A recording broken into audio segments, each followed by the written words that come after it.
You guys, exciting news because you can watch Sidelined 2 Intercepted free on Tubi. So, this is the sequel to Sidelined, the QB and Me, one of Tubi's breakout films. Drayton and Dallas are back, and college is already testing their relationship. It's set in LA, where even being in the same city feels like long distance. It's got football, dance, relationship, tension, and emotional spirals. You guys, me and Isaac, as you all know, met in college while he was playing football. So movies like this just kind of take me back. And it just makes me like, I don't know, like so fuzzy inside. Like, I love that typical romance. It's got football, it has the relationship aspect, and I love like the twists and turns, which this movie is promising. And I feel like, especially right now, like I'm just trying to get into that cozy, like it's fall/winter. And I'm just trying to get into the cozy, like, let's watch a movie, turn on the fireplace kind of feel, if you're picking up what I'm putting down. So, you guys can watch Sideline 2 Intercepted free on Tubi. You can visit dearmedia.com and use code podcast at checkout for 20% off your first purchase. That's DEARMEDIA.com. Use code podcast, PODCAST, for 20% off your first order. What's up, guys? Welcome back to Sunday Sports Club podcast, a podcast all about sports told by a woman, and that woman is me. Hi, guys. I'm your host, Allison Cooch, and today we are joined by a special guest, Megan Eugenio, aka Overtime Megan. Do you go by Overtime Megan? Do people in your real life call you that? They do. Like any people that come up to me on the street, they're like, overtime? Like I'm just not Megan at this point. Or they call me OT. A lot of my friends call me OT, which I've just adopted it. I love it. It's very sporty. No, it's very sporty. I love it. You are a Emmy Award-winning sports host, commentator, and digital creator. Did I miss anything there? No, that I think that sums it up. I wish athlete was in there too, but we haven't exactly crossed that line. I think that's why I'm all those other things. We can always, I feel like a lot of people have been running marathons these days. So if you want to, add that to your repertoire, like just go ahead and sign up for a marathon. I think you're either getting engaged or running a marathon. And so I'm like, okay, I think the marathon is it's in my near future at this point. Well, I want to start off with a really cool question. How did you win an Emmy? Like, what was that like? It's funny because I actually didn't even know that I had won. The Emmys happened, and we'll rewind a little bit. Overtime got invited as an NBC and Peacock partner to go to the Summer Olympics in Paris last year, in Mm-hmm. August of 2024. And it was a first of its kind partnership. And I'm sure you've seen there a lot of different digital creators of all different walks of life were there. And it was just a lot of doing what we do here in the States and what works for like our Gen Z fan base. We were doing that for the Olympics to try and bring in a little bit of a younger crowd, make it a bit more mainstream. I feel like a lot of people, even in my circle, just aren't as aware or as passionate about the Olympics as people could be. And so it was a lot of that and a lot of like man on the street. So we went and we had a great team over there from Overtime, and we were just kind of showcasing what it was like to be at the Olympics and to attend the different sports and interview different athletes, experience different countries and cultures and people that are so passionate about their nations. And from that and all the content we made, it did really well enough that a few months later we discovered we had won an Emmy. But it's ironic because I think 2 nights before I found out, I was out with a friend of mine, Scott Hansen, who does NFL Red Zone. I'm sure you're Yep. well aware. And he had let me hold. I don't even know if it was his Emmy. I think it was his friend's Emmy. He was like, "Here, hold this and take a photo." And I was like, "That's bad juju because I will not win an Emmy forever now because I've taken this photo." And all his friends were like, "No, no, it's okay. It'll be good luck." So I took the photo, and then I went to LA, I believe, like 2 days later. I'm on the Stairmaster, and I get an email, and it's like, "You and your team have actually won an Emmy. Click here to order your trophy." And I was like, oh, this is crazy. And we were so excited. So everyone on my team ordered their Emmy, and I have it on display in my living room. So it's a really great talking point when I have guests over. That's incredible. So, like, there's no bad juju because you had already won one.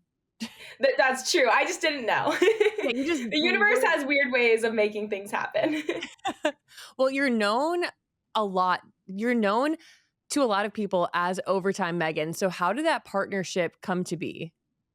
When I was 18 years old, I had just moved to New York City from Boston, Massachusetts, and I was a freshman at Pace University.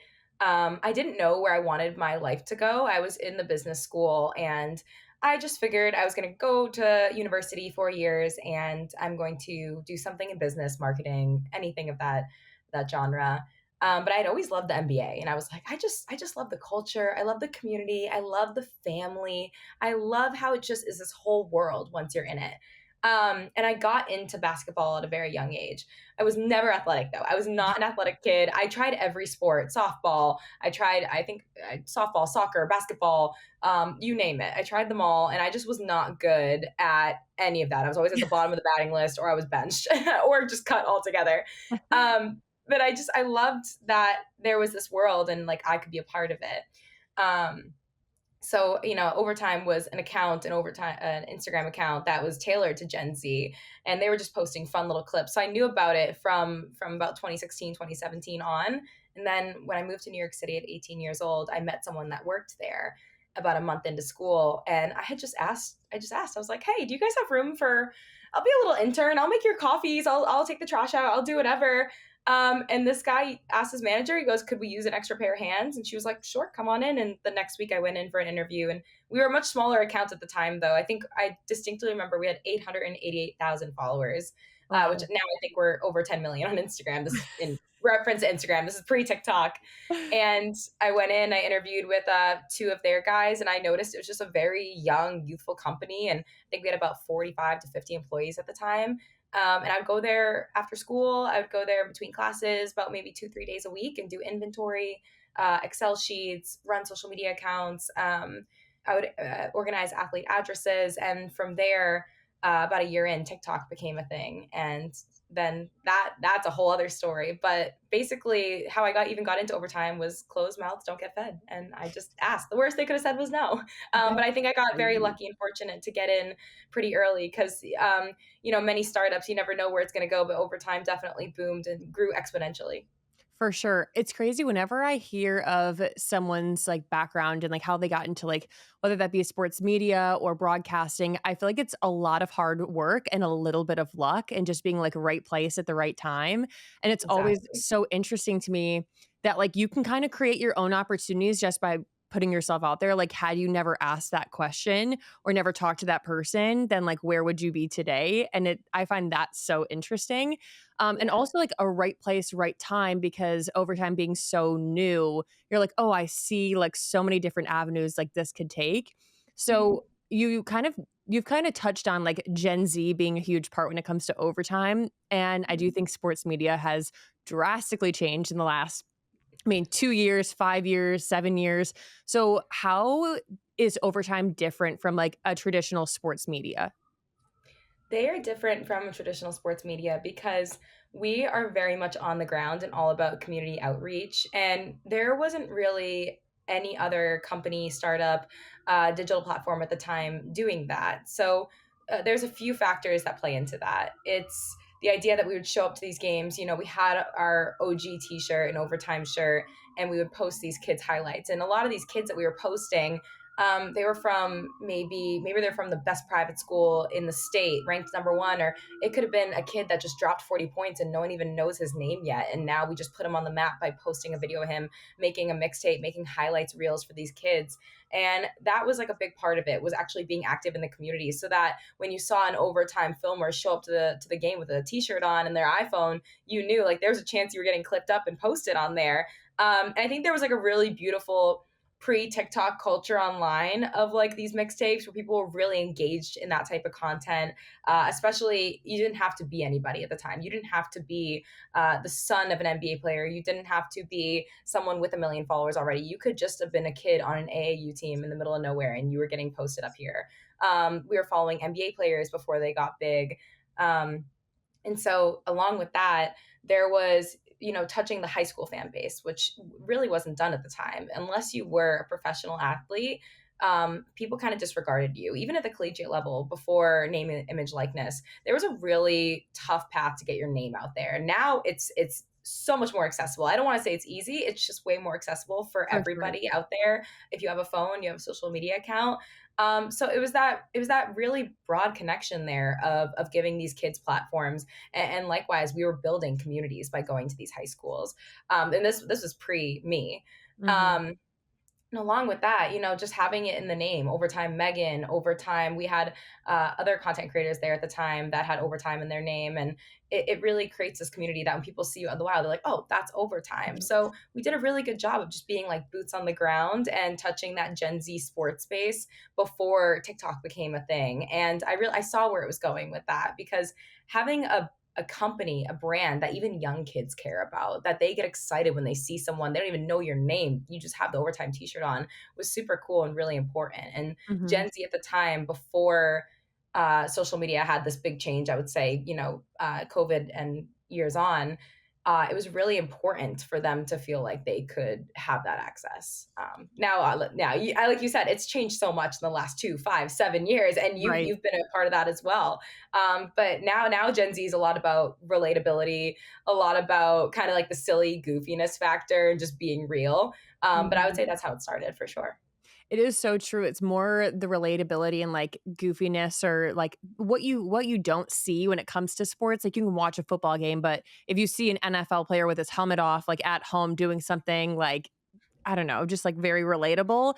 I feel like Yeah. that's where the fan base is like kind of tied to, and like where they're really drawn to at this point. Whereas in like 5 years ago, like that wasn't really shown. And so, I mean, the accessibility does come into play there.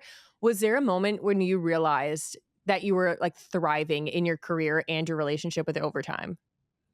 I would say when I started TikTok, it was August of 2019, the pre-COVID boom of everyone getting on there. And I thought it was an app for kids. I was like, I'm not getting on that. I was like, there's four main social medias, and I can't believe that in modern day, a fifth would even ever hit the mainstream. Like there was Right. Twitter, Facebook, Snapchat, Instagram, and so many apps have tried. And I would say it was that first month that I started doing social media and had no idea what I was doing, where I got a platform. I got about 150,000 in my first month, if I remember correctly. And that's where I realized, okay, this relationship is about to change. Like I am now a figure, and I'm kind of following their model of what they already had. They already had a talent-based model with some creators before me. And I realized I can now become this. Like this is something that I can do. I had a Mhm. lot of spunk, a lot of personality going on, and a lot of energy. And I was 19 years old, soon to be 20 at the company, and I signed my first talent contract with them about 2, 3 months after August of 2019. And that's when I realized the relationship had changed. I realized my career had changed post COVID, when I started getting off the phone alone, when we actually started going back to regular life, being out there. NFL draft was back on, Super Bowls were back on, NBA drafts, where we could actually meet in person again. And I realized my career had shifted to in person, where I think my first big event post COVID was hosting an NFL draft live show. It was 2 days, and the first day was with the top three draft picks, or it was in the top 10, three of them. And then the next day was hosting the entire Gronkowski family. And I'm like, this is a shift here, because it went from purely being on your phone. And I think it was really hard for a lot of the people who started in COVID to bridge that connection to real life and make it Right. into the mainstream. But that's when I realized my career had made it into the mainstream. I was like, I'm a host. I can memorize lines. I can commend a crowd, and I can do red carpets, and I can do these things. And I fell more and more in love with it, because you give me a microphone, I can talk all day. And right Yeah. now I'm very calm, very relaxed, but there was like a personality that I started to take on when I was in front of a crowd or on a red carpet or interviewing athletes, that I realized was really fun and entertaining. And it was definitely not your average cookie cutter sports reporter. There was a shift that had happened with women in sports, where you could have a bit more spunk. You could be silly. You could be like, I have a very male dominated audience.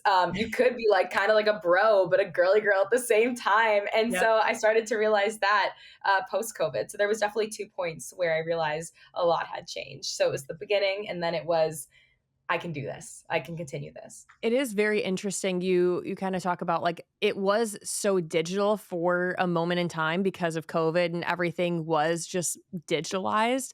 And then Yeah. seeing after kind of the world became a little bit more normal, just like, wait, there are so many different avenues like you can take this and Yeah. take like making the most out of those like experiences. It's so interesting to hear because you're right. Like you can be outgoing and like spunky just like talking to your phone, but then like translating that to like a red carpet, I think can open up so many different doors. And it's so impressive how you've done that. With my daughter turning 2 this year, I have really started to dial in on what I want our holiday traditions to look like and like how I want to create that holiday magic. And I'm so excited because like selfishly, I also get to relive the holiday magic, but I'm the one creating it. And with traditions, I want to be in charge of like taking as many photos as I possibly can because photos are a way that can really take you back. I mean, her newborn photos really already make me emotional. But I want to take a second to talk about Aura frames because right now they're having an incredible deal. So with Aura frames, you have unlimited free photos and video. You can download the Aura app and connect to Wi-Fi. You can preload photos before it ships. So adding from anywhere, anytime. You can personalize your gift by adding a message before it arrives. You can share photos and videos very effortlessly, straight from your phone all year long, and a gift box is included. So every frame comes packaged in a premium gift box with no price tag. You can't wrap togetherness, but you can frame it. And I just love this because it's putting all of your memories on display just to remind you of all those traditions each and every year. And for a limited time, you can visit auraframes.com and get $45 off Aura's best-selling Carver mat frames named #1 by Wirecutter by using promo code Sunday at checkout. That's AURA frames.com, promo code Sunday. This exclusive Black Friday Cyber Monday deal is their best of the year. So order now before it ends. Support the show by mentioning us at checkout. Terms and conditions apply.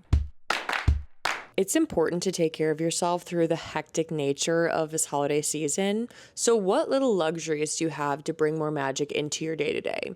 Is it your cup of coffee you look forward to in the morning? Is it a new pair of shoes? For me, it's an outfit that makes me feel confident and something that's probably comfortable, but that looks cute as well. And for me, I have been loving cashmere. Cashmere sweaters are my go-to with a pair of leggings, a pair of jeans, just anything cashmere I have been obsessed with, and it looks cute at home, feels comfortable, but then I can wear it out and it looks so good too.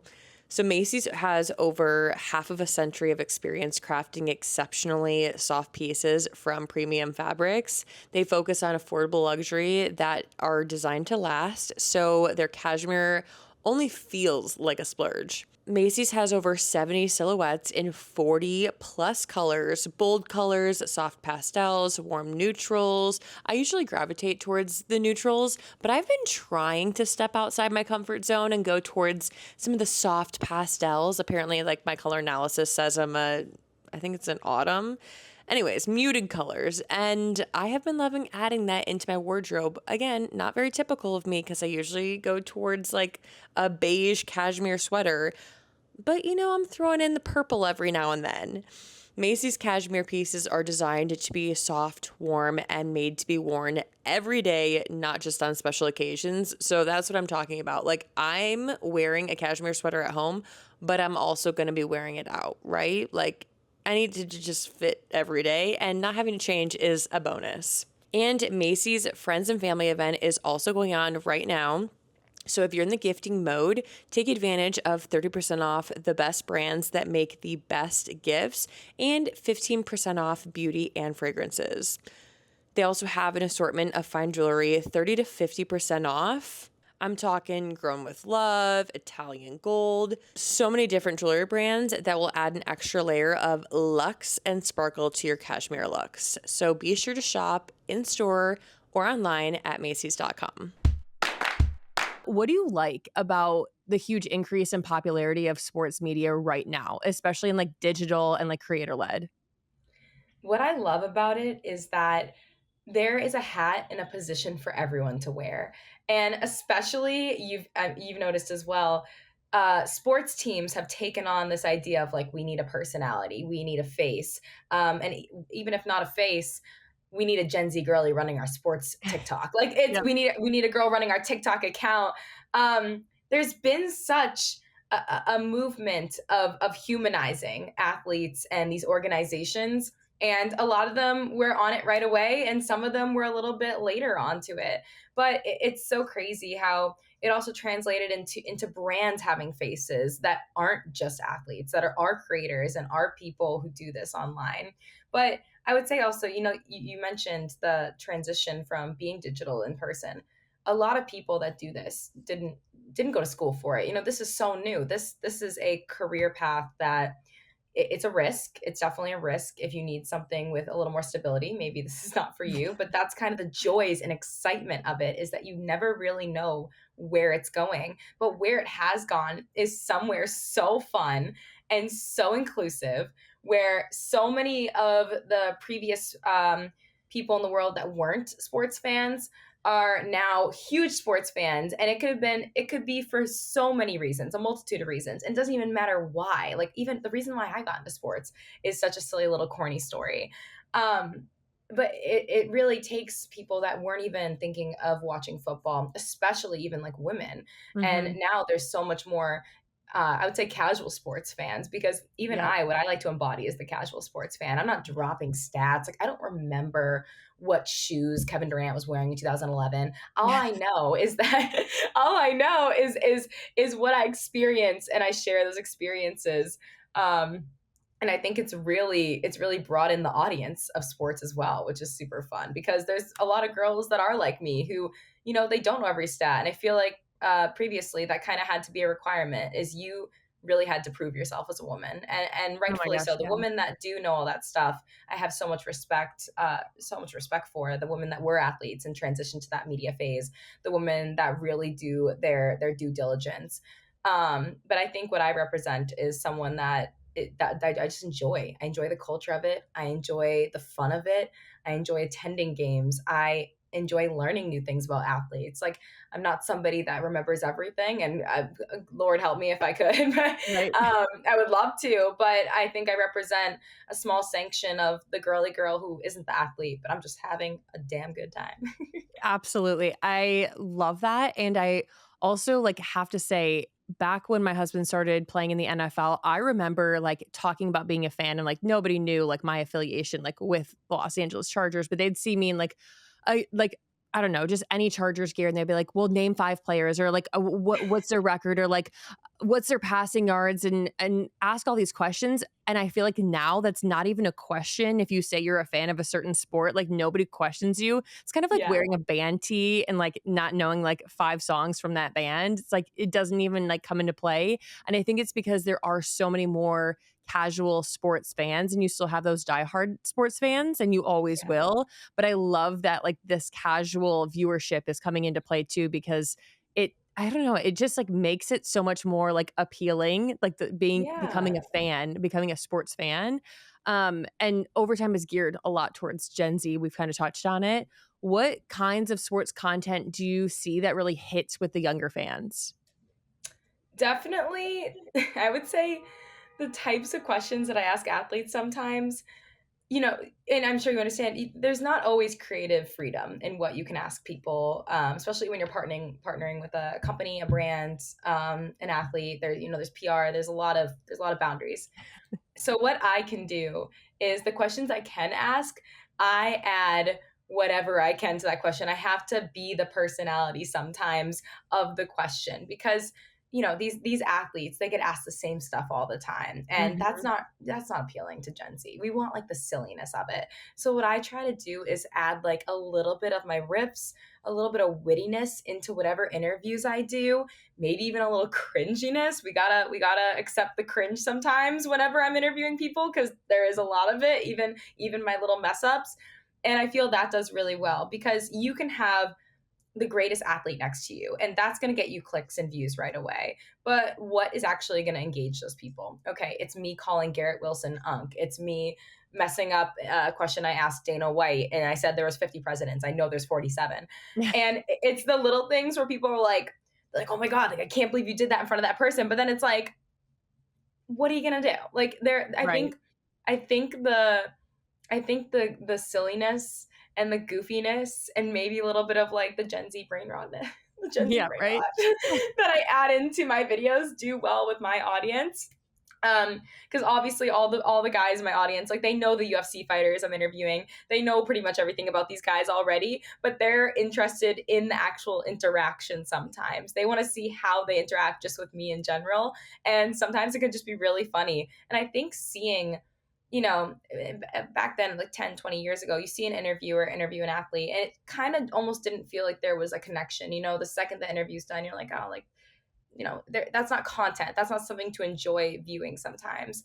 But giving a sense of like, I know this person and like we're comfortable around each other and like I can laugh around this person, they can laugh around me. That sense of like familiarity is much more entertaining to watch for these kids because then it makes them feel like equally like, oh, if she can be there and be herself, like this is enjoyable to watch. It doesn't feel like, how do you feel about that play? Like it's not Yeah. like that. It's not So too I feel like that just professional does or the best. stuffy. What is Yes. it? I said it's not too professional or, like, stuffy, like, when I think of traditional sports media, I think of, like, a buttoned up, like, pantsuit and, like, perfectly done and, like, questions always correct and on point, and I think it's almost interesting to see, like, relatability when it comes to, like, the person doing the interview. Yes, yes, for sure. And just showing like you can just be like a silly girl, like enjoying your job at the same time. It's also if you show that you are enjoying what you do, that's fun to watch. Nobody wants to watch something there where you seem nervous or you seem uncomfortable. And so that equally weighs on me as much as it weighs on making my talent feel Mhm. comfortable because they do this all the time. And if you can even get something a little bit different out of them than all the other interviewers, then you've already won and now you've got some great content. Love that. I honestly I'm like, I even like to see, like, interviewers or interviewees and their, like, B-roll content. I'm like, that's interesting to me. Am I gathering, like, really valuable information? Not necessarily, but, like, it's probably making me like both the interviewer and interviewee a little bit more, and it's just, like, Yeah, interesting to watch. Um, absolutely. what type of digital sports content do you think is cringe or, like, overdone? 'Cause Uh, there has to be something out there. I think the type of sports content that's overdone, you know, that's a good question. I have to think because I'm like, what? Okay, have I done that before? But I think it's okay to also call yourself out. I think the type of content that I used to do was super cringe. Like, I think the try hard content where You're like, it's "I'm very acknowledging this." I'm gonna acknowledge this. I think the people online that seem to like know it all with their content and make sports such a non-inclusive space and not fun, I think that's like cringe. Like, what are you doing? And I know like I've had sports creators come at me for my takes or correct me and be like, this is so wrong. Like, how could you say this about somebody? Like this, that, and the other. He's better because he scored 10 more points here. And it's like, it's not that deep. It really isn't that deep. And I think that the whole point of digital content in sports is that we took that seriousness and kind of just like threw it out the window. We're like, it's not that deep. Like Yep. we're all having a good time. It's a positive environment. So I think just like those people that get very analytical, it's like, bro, you don't have to be doing all that. Like, Because I used to try and think that I had to fit into that box. I'm like, okay, I have to drop stats. It's like, no, you don't. Like, just tell people what Dwayne Wade's favorite food was in 2012, and that's good enough. yes. No, it's super interesting, like, even you saying that, like, you had to find a place where you're like, "Wait, I should just, like, try and be myself and not try and be buttoned up and, like, perfect." Yeah, Like, how do you feel trying to find that balance between being authentic and, like, fun and relatable and have your own personality really shining through, but also being a professional when it comes to sports media? absolutely. And that's it's kind of hard sometimes if you think about it because the whole basis of my content is a lot of silliness. Like silly is my favorite word if you can't tell. And a lot of it is like I'm just a girl content, but in these spaces. I think the professionalism stems from, I do know my questions. I do have that memorization. I do know how to make an interviewee feel comfortable. I am very efficient with my work. And a lot of that professionalism actually just happens behind the scenes. A lot of the work you put in happens behind the scenes. And so that line sometimes towards your audience can be very blurred. Like they can get a lot of people sometimes are confused. They're like, how are you there? Why are you there? Like there's sometimes is that kind of negativity of like, how are you in this space if you're that type of person? Um, and it is really hard to balance the proving yourself Mhm. professionalism side and the trying to create content side. And from what I've learned is if I'm here, I'm meant to be here. And they know me. They know who I am. They know how silly I can be. They know how authentic I am in my interviews. They know that I'm not they know that I'm not very black and white with my questions. It can be very gray. I may riff off some of the answers. I may get a little witty with some of the responses I get and then ask a question based on that. Mhm. And that's what my line is. It's kind of more internal where I'm like, if I got invited to be here and I got asked to do this or I was given this opportunity, that's because I'm meant to be here. So it's okay to just be your authentic self. Because a lot of Okay. people they don't see what goes on behind the scenes. People think they think it's something entirely different, and you only really truly know what goes into it when you're in it. Yeah. No, I love that. And I love like you even having like knowing that you have to have that confidence. Like I'm here for a reason. Like I'm not going to have Yeah. imposter syndrome. Like I am here and I deserve to be here and I'm going to show up and show out. And I love that. You cover a lot of sports. Is there one that you enjoy covering the most? I would say I really made a shift, a personal shift where I started with the NBA and I love basketball and I still do. I love my Knicks. But I've really started to tune in on football in the last few years. And I think it started after COVID, where I just found myself enjoying all the events, the Super Bowls, the extravagance of it.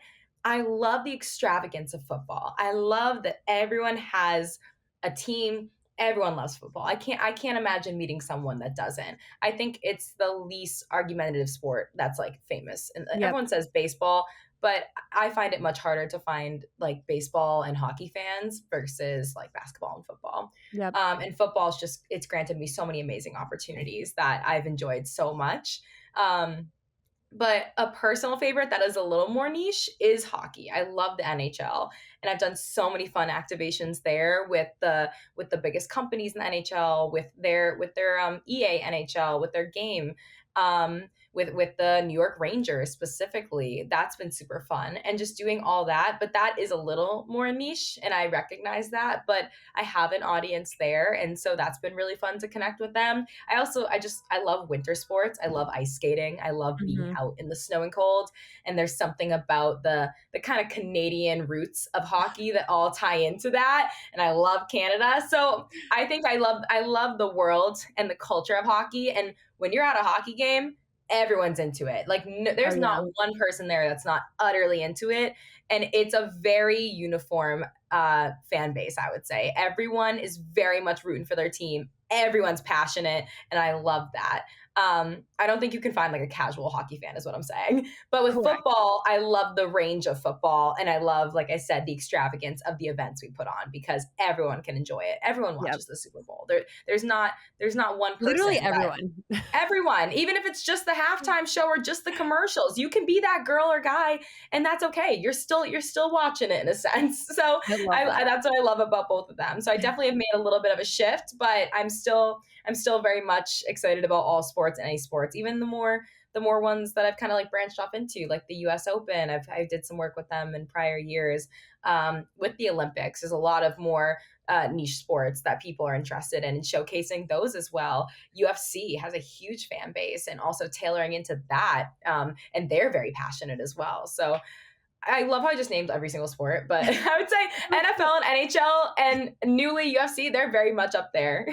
You're like, "Don't count me out of anything." Like, I can show up for any Yeah, sport. I love that. I'll interview anybody. I love Exactly. You're it. like, "You know what? Like, even sports, like, nobody really knows about, like, I will find a way to ask great questions." This podcast is brought to you in part by Stash. What if you could start investing without ever picking a single stock? With Stash, the experts handle the hard part for you. Stash isn't just another investing app, it's a registered investment advisor that combines automated investing with expert guidance so that you don't have to worry about figuring it out on your own. You can choose from personalized investments or let Stash's award-winning smart portfolio do the work for you. With Stash, investing doesn't feel like gambling. It's simple, smart, and stress-free, so your money can finally start working as hard as you do. Get access to world-class financial advice with personalized guidance for just $3 monthly subscription. Stash has already helped millions of Americans reach their financial goals. Don't let your money sit around. Put it to work with Stash. Go to get.stash.com/SSC to see how you can receive $25 towards your first stock purchase and to view important disclosures. That's get.stash.com/SSC, paid non-client endorsement, not representative of all clients and not a guarantee. Investment advisory services offered by Stash Investments, LLC, an SEC registered investment advisor. Investing involves risk, offers subject to T&Cs. At Starbucks, full and part-time baristas get comprehensive health benefits. So they have the support they need in every part of their lives, from early morning runs to school pickups to auditions. Because at Starbucks, comprehensive health coverage, including dental, vision, and mental health care, is just the start. Learn more at starbucks.com/partners. How much sleeping do you do throughout your lifetime? Because honestly, I've been thinking about it and I'm like, wow, like what is my mattress made out of? So I'm really excited to be partnering with Avocado Green Mattresses because they are made using premium organic materials, GOLS certified organic latex, and GOTS certified organic cotton and wool, delivering luxury, performance, and durability. So this impressive lineup of certifications sets their mattresses apart, ensuring the highest health and safety standards for infants, toddlers, and kids. So this is what we got our daughter Scotty as her mattress. And I can speak to the comfortability because I do from time to time go into my daughter's crib and just take a quick nap with her. And it's comfortable, but I also love that it's safe for her. And I think we all know babies and children also need proper support for their growing bodies. Avocado's array of infant, toddler, and kids mattresses are soft and comfy, yet supportive to adapt to various sleeping positions and body types, supporting overall physical development. So the Avocado mattresses are Green Guard Gold certified for low emissions and Made Safe certified non-toxic. Avocado is also a certified B Corporation, which is a business that balances purpose and profit. And Avocado is the climate label certified. So if you can't tell, it's a very impressive mattress and I trust it every single day and every single night for my daughter. And right now with code Sunday, you'll save an extra $25 on Crib and Kids Mattresses on top of their holiday sale. That's an extra $25 off their current sale at avocadogreenmattress.com with the code Sunday. Avocado, dream of better. Has there been a favorite player or personality that you've had a chance to interview? Ooh. Oh my God. I get this question actually a lot from people I just meet on the daily, and it changes all the time from usually the most recent person that I've interviewed. But I'm trying to think of the interviews that I've left, and I'm like, that was really cool. And I have to say, Tom Brady was the last Iconic. interview I did that I've always said LeBron James and Tom Brady would be the top two. Those are the top two that I just never thought I would get. I did never shut myself out, but I think I was 21, 22, and I'm thinking in my brain, I'm who would be the most iconic athletes I could interview? And I was like, yeah, it's very unattainable. Let's be so honest. So when I got the opportunity organically, just through networking and meeting the amazing people at, he has card stores and he's very much into sports card trading as I am as well. I met his great team over at Card Vault by Tom Brady in Boston.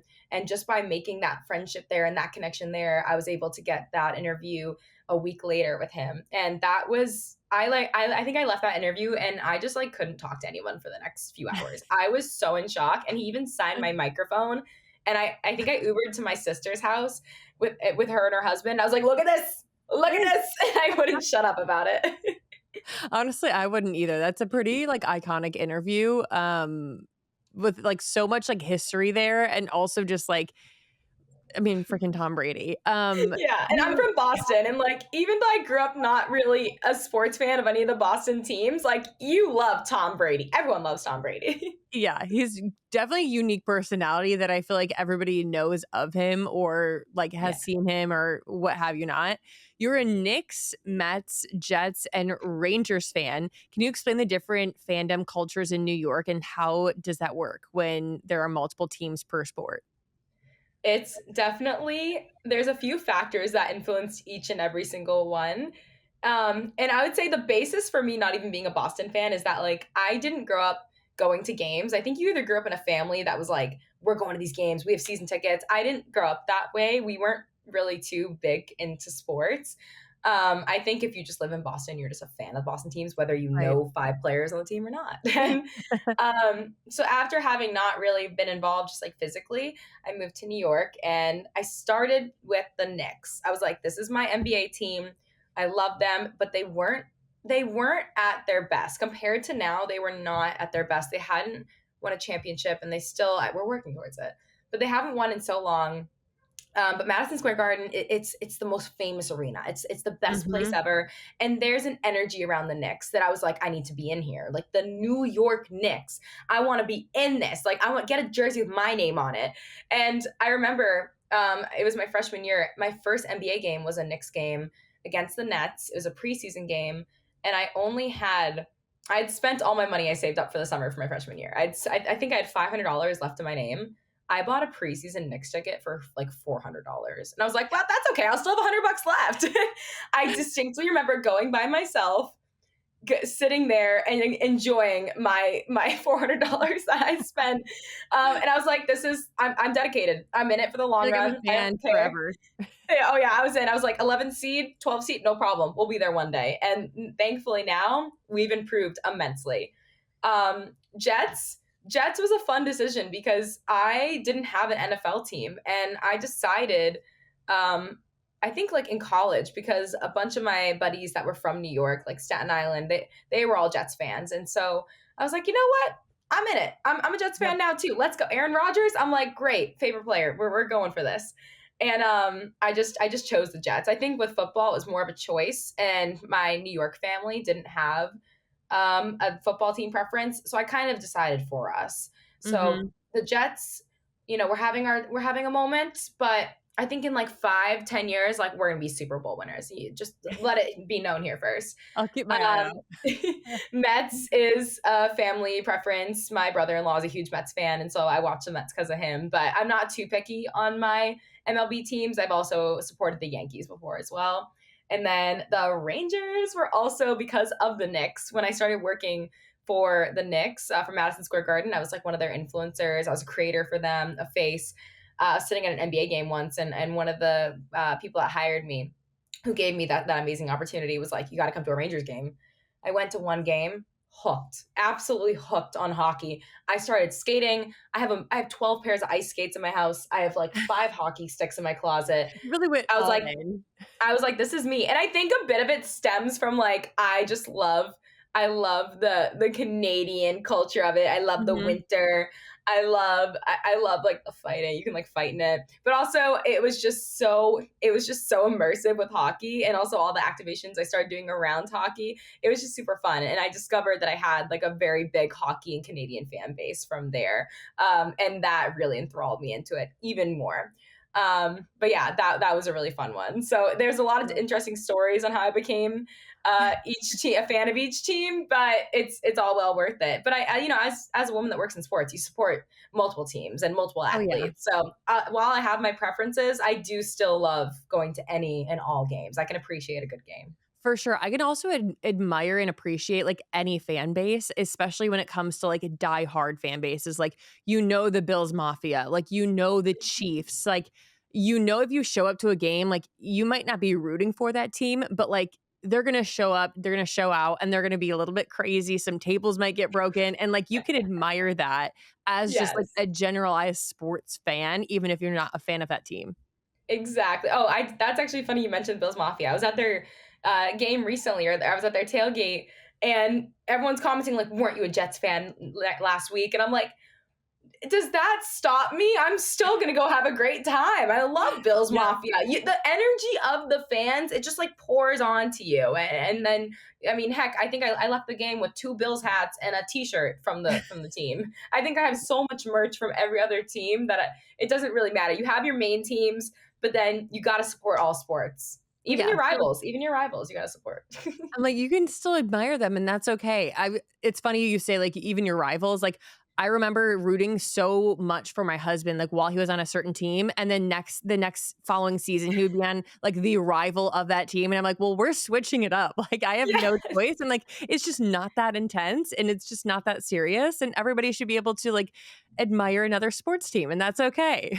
Yes, I know. It's funny dating athletes. I know you guys are married. I've dabbled in Mhm. dating, and it was so funny because people on the outside think it's like so deep and so serious, and it's like it's really not. Like it's a job at the end of the day. You pick up, you move where they go, or you do long distance, and you got to switch teams sometimes. But like, there's also a sense of like you still have love for the old team. I still have love for a hockey Mhm. team that like an ex of mine played for, because like I spent so much time there and I had For such a sure. great time there. So it doesn't even matter if you moved around, but it is funny, like especially like when you are married and you do get switched around a little bit. It's like we're here now, and then your husband is on the same team as a guy he had like beef with, but like now you got to be buddies. Absolutely. It's like my husband's going up against these guys, and then the next week it's like he's on the team, like in practice, like talking to them. Yeah, And it's funny because I'm like, yes, I am a Chargers fan and I'm also a Raiders fan. And yes, they're in the same division, but they are both in the AFC. And I don't care. Like, I can still root for both of them and I can yeah. admire both of them. Do you think there's any fan base that's the most delusional right now? The most delusional fan base, I would have to say. Ooh. I mean, you know what? I can say I'm delusional as well. I do have to be honest that my Jets, we have a strong fan base, but we are, as much as we're delusional, we're realistic. We're like, we know we have moments where we're not our best. Mm-hmm. The delusion, I think, is actually all on me. I'm the delusional fan. I'm the one that's like, let's go. We got to do this. Like, I'm the one that brings the passion in my brain. Because you see a lot of people hate on their own teams. And I'm like, you can't do that. You can't hate on your own team. If you're not good, I don't care. Be as delusional as you want to be. You still be a fan. You still ride. You ride for your team at dawn. You wear your team colors. And I think there is a good percentage of that with the Jets fan base and the Mets. But, we have our good moments too. And then last but not least, before we jump into some rapid fire questions, what are some goals you're still excited to hit both professionally and personally? Some goals I'm excited to hit professionally are to continue growing my tool belt of different sports, different athletes, different types of content and interviews with people that I never uh, priorly would have thought to have worked with. I've had a bunch of goals happen in this past year, and whether that was winning an Emmy or getting on my first commercial or working with my dream brand, Lululemon, and the NHL. I want to continue doing things like that where I have the moments of I can't believe I'm here, and I can't believe that's me, and like, oh my gosh, Mhm. I'm on the app, and those moments. And so I have a lot of ideas in my brain, and whether that is to make it onto a traditional media broadcast and be a guest, or even be sitting at the desk and me and Stephen A. Smith are yelling at the camera, like that is something I can see myself doing, and I'm trying to manifest that there, or working with any big broadcast company would be amazing, and just seeing myself more on TV, because seeing yourself on TV, it's like a little kid's dream. Like, that's so cool. And I know the first taste of it I got was with Scott Hansen for NFL Red Zone OT. Mhm. And that was really cool to be on that set. Oh, yeah, I Uh, love that. Personally, I want to continue giving myself grace. This industry, while so rewarding, as we all know, it can be very it has its moments. It has its obstacles where you doubt yourself. You read a comment out of all the good 100 comments, you read a Yeah. bad comment and it hits you. I really just want to continue giving myself grace because while you have a platform and you try your best to be perfect, we're all human at the end of the day, and mistakes are to be made and learned from. And whether that be incidents or a wrong stat or goodness knows what, people are always going to have something to say, and that's what comes when you put yourself out there. And just learning to, I don't know those people. Once Yeah. you put the phone down, that's non-existent. So trying to remember to live in the present outside of it and not focus on those negative comments, and that I am just a woman trying to navigate life as well and showing that real side of me. I think that's a big part of it as well. So more grace to be given, more grace at the table here. Well said. I feel like everybody needs to take a little bit of that advice because I feel like it's really easy to like get in your own head, but Mhm. like you wouldn't place that same amount of weight in a positive comment as you do the negative comments. So like you shouldn't Yeah. place weight in any comments, right? But Yeah. way easier said than done. Yeah, it's way easier. Let's jump into some rapid fire questions. Sideline seats or suite? Oh, sweet, all day. I love having a bathroom nearby. I love having a clean bathroom. I love not having to wait in line. Food's Yeah. delivered to you. I'm not going to complain about that. Coaching your kids' team or cheering from the sidelines? Oh my gosh. I would be a menace if I coach my kids' team. So I'm gonna have to put myself on the side. I'm gonna bench myself on You're that one. probably Not that I still going to want be a to. sideline coach, though. Oh, 100%. If I'm putting my kids in hockey, I'm gonna be that mom. First pitch or coin toss?